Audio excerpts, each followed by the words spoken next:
ये गाजर सुबह सुबह नींद से जागता है, फिर अपने बच्चों को खींच खींच के नींद से जगाता है, लेकिन इसका सबसे छोटा बच्चा तो उसे फिर से सुला देता है। इधर ये तीनों आलू भी सो के उठता और फिर चश्मा लगा के जॉगिंग करते हुए नहाने चला जाता है। अच्छा, केला अपना छिलका उतार के नहाने जाता है। मौसम तो ऐसा लग रहा है दिल गार्डन गार्डन होगा। फिर आंख बंद करके आता, लेकिन साला अपने ही छिलके में फिसल कर गिर जाता है। ये प्याज पानी में आता है और जहाज बन के उस पार चला जाता है। पत्ती में अपना जूता साफ करता, तभी सूरजमुखी से सूंघता, लेकिन इसके बदबू से टपक जाता है। मैंने कुछ नहीं किया। प्याज गाजरों के पास आता है, लेकिन अब प्याज झूला झूल रहा था, लेकिन इसके बदबू के चलते इसे धक्के मार के गिरा देता है। फिर सारे फल सब्जियां मिलके इसे मार मार के वहाँ से भगा देता है। इस मशीन में इस चिंटू ने बहुत बड़ा लकड़ी डाला तो उस साइड एक छोटा सा डंडा निकलता है। फिर डंडा को चुड़ैल को दे देती है तो चुड़ैल उससे उड़ने वाला झाड़ू बनाती है। तभी चिंटू अपने काम का पैसा मांगता है, लेकिन फिर ये करके बोलती है। चिंटू चिल्लाते रह जाता है और चुड़ैल एक दो डायलॉग मार के अपने उड़ने वाले झाड़ू में बैठ के भागने लगती है। तभी चिंटू पीछे से झाड़ू ले लेता। शटर क्लोज हो गया। फिर चिंटू झाड़ू को अंदर डाल के 10-15 ताला लगा देता है।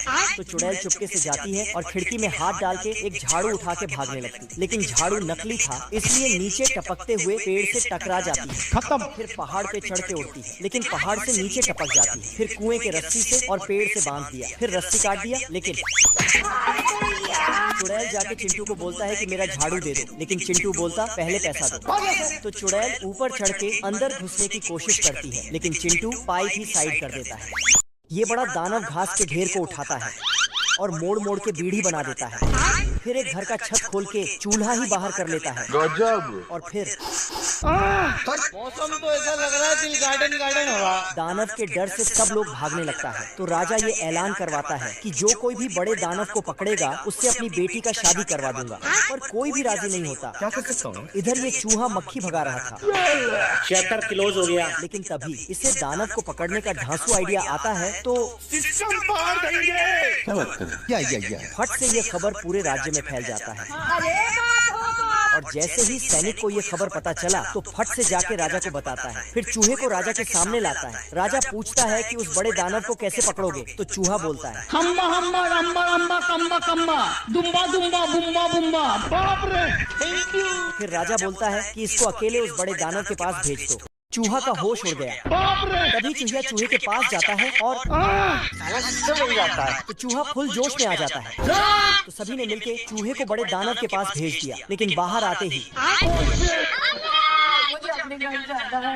साला फिर से चूहिया को देखते ही आगे बढ़ने लगता है। पर आगे जाके बेकार है भैया, मैं तो टूट गया। तभी अचानक यहाँ दानव की एंट्री होता है। ओ भाई, ये क्या है? दानव का परछाई देखकर चूहा चूहा दानव से बचते बचते नाव में चढ़ जाता है, लेकिन नाव जाके दीवार से टकरा जाता है।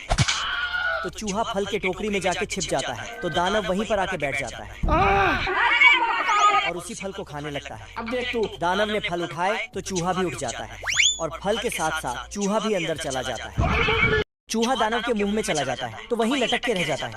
फिर दानव को हिचकी लग जाता है तो साला कुआं ही उठा के पानी पीने लगता है।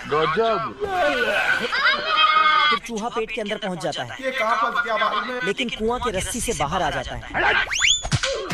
फिर दानव बीड़ी बनाने के लिए घास उठाता तो उसमें चूहा आ जाता है। हम संतोष पागल नहीं।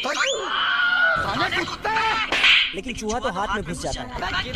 फिर बाहर आके दानव गलती से अपने ही हाथ में फंस जाता है। तो चूहा ने शर्ट फाड़ के बाहर निकला और फिर सुई धागा से सिलने लगा। अच्छा, साला सुई वाले धागे से ही दानव को बांधने लगा और बांध बांध के नीचे गिरा दिया। खत्म हो गया भैया मैटर। फिर तो पूरे राज्य में मेला लगा गया। बहुत मजा आ रहा है। और इधर दानव खेतों में बीज बोता है और सुई धागा से सिल देता है। कुत्ता बकरे के सिंग को ही हल बना डाला। मुर्गियां तो खेतों में डांस करती हैं। अच्छा, इल्ली ने गड्ढा किया और चिड़ियों ने उसमें बीज डाला। मधुमक्खियां भी बीज डालते हैं और खरगोश मिट्टी ढकता है। ठीक है। यहाँ इंसान है ही नहीं। पेलिकन तालाब से पानी उठाता है और साला चिड़ियों के साथ मिलकर बारिश करवाता है। बारिश होते ही अचानक फसल बड़े बड़े हो जाते हैं और साला तुरंत उसमें मकई आ जाता है। ये टमाटर भी कुछ ही सेकंड में बड़े होकर पक जाता है, बिल्कुल 5G के स्पीड जैसा। बकरी आती है और मकई तोड़ के ले जाती है। खाया क्यों नहीं? 2 कालू बतख तरबूज ले जा रहा है, लेकिन अपने पेट में भरकर। खेत का पुतला उठता है और बोलता है, मतलब धान काटने लगता है। ये काली बतख जा रही थी तभी बतख मुर्गी का अंडा समझ के ले जाती है और मुर्गी के घोंसले में लाकर रख देती है। इतना बड़ा अंडा देख के मुर्गा अंडे को नाप तोल करने लगता है। कुछ तो गड़बड़ है। मैंने कुछ नहीं किया। फिर मुर्गा अंडे को बाहर लाके फेंक देता तो काली बतख जाके पकड़ लेती है। मोहल्ले के सारी मुर्गी और बतख इस पे हंसने लगते हैं। काली बतख अंडे को मरहम पट्टी करके सेकने लगती है, तभी बच्चा निकल आता है। तो बतख बच्चे को लेके मुर्गे से खाना मांगने चली जाती है।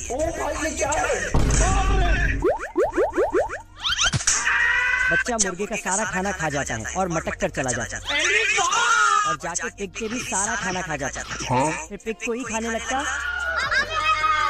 तो मुर्गा आकर बच्चे को भगा देता। साले को छोड़ूंगा नहीं। मुर्गा बोलता है, इसे ले जाओ और कभी बाहर मत लाना। गधा नींद में था, तभी चिंटू जाके उसको डिस्टर्ब करने लगा तो गधा इसको, फिर साला रस्सी लाके इसको बांध के खींचने लगा, तभी जाके सुअर के पोटी में गिरता है।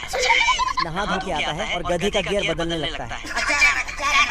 फिर गधे को घोड़ा बनाने लगा। इसी बीच गधे को धक्का लगाते हुए इसके ऊपर रखता है, लेकिन जब रस्सी खोला तो गधा नीचे और खुद ऊपर उड़ जाता है। गधा का नींद खुलता है, फिर अपना नाश्ता लेके खाने चला जाता है। तभी साला चिंटू उस पे बैठने के लिए कूदता है और फिर